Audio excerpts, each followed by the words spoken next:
Bab 225. Negara Nanyi. Tentara bayaran. Ketika mereka berdua sedang bermain di sofa, tiba-tiba sebuah suara terdengar di telinga Louis Lu. Louis Lu, lindungi aku.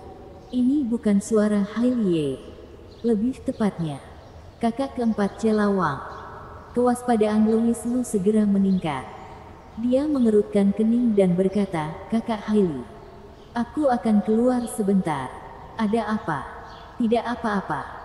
Aku tiba-tiba teringat bahwa aku perlu melihat pasien hari ini. Dan aku hampir lupa." Agar Hailey tidak khawatir, Louis Lu tidak menjelaskan terlalu banyak, tetapi mengendarai sepedanya dan meninggalkan villa sendirian. Ketika di luar, Louis Lu menutup matanya. Saat dia berusaha keras untuk menggerakkan fokus jimat lingkaran pikiran yang dikenakan Celawang, keadaan di sana segera muncul di benaknya. Walaupun gambarnya buram, tapi samar-samar dia bisa merasakan bahwa Celawang sedang melarikan diri di hutan. Ada juga beberapa sosok yang sedang berlari di sekelilingnya. Mereka sepertinya adalah rekan jurnalisnya. Dan dari arah yang ditransmisikan oleh jimat lingkaran pikiran, dapat diketahui bahwa Celawang sama sekali tidak berada di Kamboja, melainkan di daerah perbatasan antara negara Long dan negara Nanyi.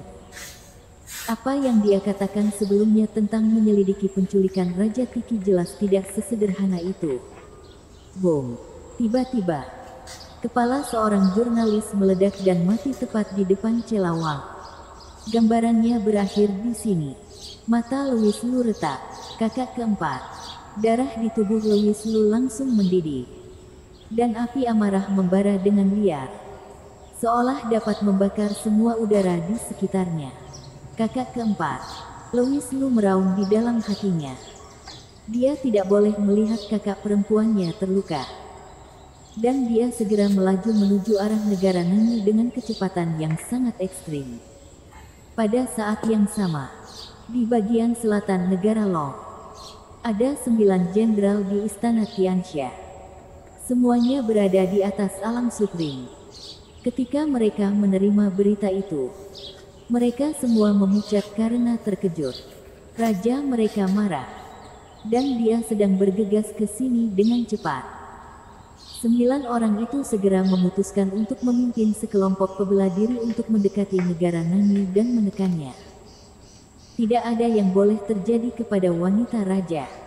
Peluru berterbangan. Melihat rekan-rekan di sekitarnya jatuh satu persatu, hati Celawang seolah berdarah. Dia memang tidak menyelidiki penculikan Raja Tiki di Kamboja, tetapi di negara Nanyi mereka sedang menyelidiki organisasi perdagangan manusia di perbatasan, dan identitasnya terungkap karena kelalaian rekan-rekannya. Orang-orang yang mengejar mereka adalah tentara bayaran yang disewa oleh organisasi itu. Dan tentara bayaran ini semuanya terdiri dari pebela diri. Siu. Sebuah peluru terbang melewati pelipis Celawang dan mengenai pohon tua di depannya. Angin yang bertiup membuat pipinya terasa sakit, dan telinganya berdengung tanpa henti karena suara menusuk yang tajam. Tapi Celawang tidak bisa berbuat apa-apa. Dia hanya bisa melarikan diri, dengan erat mencengkram jimat jelek yang tergantung di dadanya, berharap itu akan benar-benar memberinya keberuntungan seperti yang dikatakan Louis Lu. Siu. Sebuah peluru mengenai bahu kiri Celawang, dan rasa sakit yang hebat membuatnya menjerit. Matanya menjadi kabur, dan dia mengira dia akan mati di negara asing ini hari ini. Kalian bajingan dari negara Nanyu akan mati. Pada saat Celawang hendak jatuh ke tanah, sesosok tubuh kekar tiba-tiba bergegas mendekat, mengangkatnya dan bergegas menuju perbatasan antara kedua negara dengan buru-buru.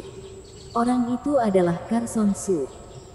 Awalnya dia diperintahkan oleh Kaisar Dewa Louis untuk melindungi Celawang secara diam-diam. Namun kejadian ini terjadi tiba-tiba. Saat dia menyadarinya, sudah agak terlambat, dan Celawang sudah tertembak. Dan Meskipun Carson Su adalah seorang pebelah diri, kekuatannya tidak cukup kuat untuk menangkap peluru. Dia hanya dapat mengandalkan kelenturan tubuhnya dan medan hutan hujan yang kompleks untuk menghindari peluru sebanyak mungkin. Namun, kekuatan fisik manusia terbatas. Seorang pebelah diri hanya memiliki kekuatan fisik yang sedikit lebih kuat dari orang biasa. Tetapi itu pasti ada batasnya. Segera Carson Su merasakan kelelahan. Carson Su ditembak 2 kali. Dan vitalitas di tubuhnya menghilang dengan cepat. Tetapi dia masih menggunakan tubuh kekarnya untuk melindungi Celawang. Tahan sedikit lebih lama. Tahan sedikit lebih lama. Selama dia melewati hutan hujan ini, dia akan tiba di perbatasan antara kedua negara. Tempat para jenderal istana Tianxia. Carson Su menggertakkan giginya. Dan dirinya ditembak 2 kali lagi di punggungnya. Dia hampir tidak bisa menahannya. Dan hampir mati. Sampai ketika semua orang dari istana Tianxia tiba, Carson Su baru jatuh ke tanah. Kemudian dia membuka mulutnya yang berdarah. Dan berkata dengan senyum masam, "Jenderal, tolong beritahu Raja Carson Su. Aku sudah berusaha. Selamatkan dia." Takeshi, salah satu dari 36 geng istana Tianxia, berteriak keras. Lalu memandangi sekelompok tentara bayaran dengan marah. Dan meraung, "Beraninya kalian menyakiti wanita raja. Bunuh bajingan-bajingan negara Nani ini. Bunuh." Semua orang di istana Tianxia bergegas menyerbu dengan marah. 9 Master Supreme memimpin. Mengeluarkan kekuatan mereka yang kuat dan mengubahnya menjadi perisai yang tidak bisa dihancurkan. Dan peluru tidak bisa menembusnya. Sebenarnya, pada saat mereka melihat orang dari istana Tianxia, tentara bayaran dari negara Nani ini sudah panik. Padahal mereka belum melintasi perbatasan. Tetapi saat menghadapi orang dari istana Tianxia yang kuat, mereka hanya bisa takut dan lari.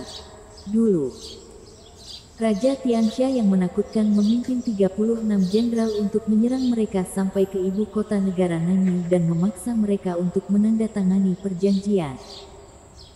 Sejak saat itu tidak ada aliansi bela diri di negara Long yang berani menyerang mereka. Dan kali ini, agar rahasia mereka tidak bocor, mereka awalnya ingin menyingkirkan para jurnalis ini sesegera mungkin sebelum mereka melintasi perbatasan. Tapi siapa tahu sebelum mereka melintasi perbatasan, mereka bertemu dengan anggota istana Tianxia. Jadi mereka hanya dapat mundur dengan cepat. Bersambung.